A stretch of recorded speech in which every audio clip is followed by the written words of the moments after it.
Sa nagtatanong pala kung ilan yung ipopost ko sa Read Apps. Read Apps ay sa YT to, no? Sa YT muna yung i-ano ko ngayon. I-discuss ko ngayon.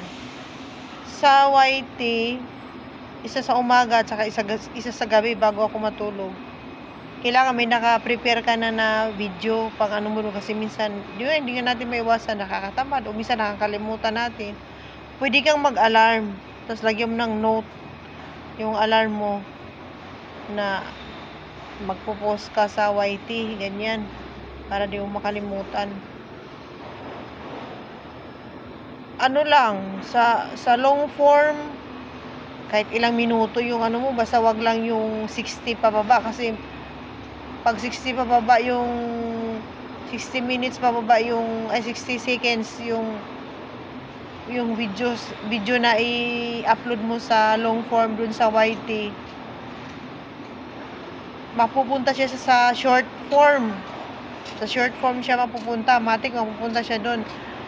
Tapos ang kagandahan doon sa YT kasi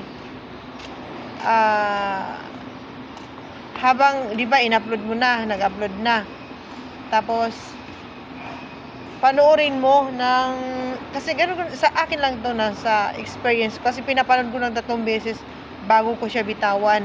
Tapos mag-comment ka doon, mag-reaction ka, tapos hayaan ko na siya. Hindi katulad sa Facebook na kailangan pag nag-upload ka sa Facebook, kailangan makipag-engage ka muna bago mo siya iwanan, para yung algorithm niya, maganda yung ano ng algorithm niya. Kaya mas pabor sa akin, kaya doon ako kadalasan nagpo-post sa YT, para ano yung tawag doon, parang gumagana. Basta magaan yung ano ko sa YT, magaan. Di katulad sa Facebook na ang daming kasing bawal. Doon kasi ano sa YT, pag original videos, basta original videos ang iano mo sa long form mo, mataas yung ano niya, mataas yung sa wider audience agad. Hindi katulad sa Facebook na mamimili ka pa ng parang ano ba, parang timing lang. Ang ina-upload ko sa short form sa YT ay kadalasan matataas kasi yung views ko dun sa kanta-kanta. Oo, lalo dun sa wala akong mic. Habang nagpa-practice ako, kasi minsan binibideo ko din, ina-upload ko dun. Mas mataas, 1K ganun.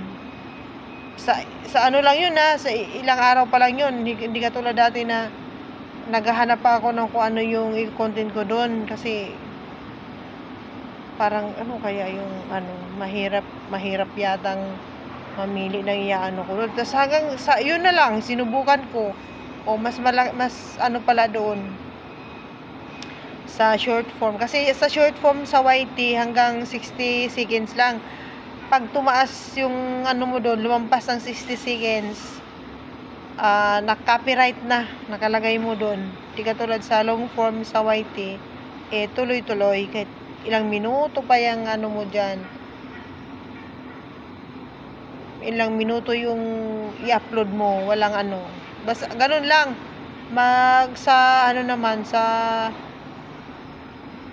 Facebook, kung ano yung i-upload ko na lang din sa susunod.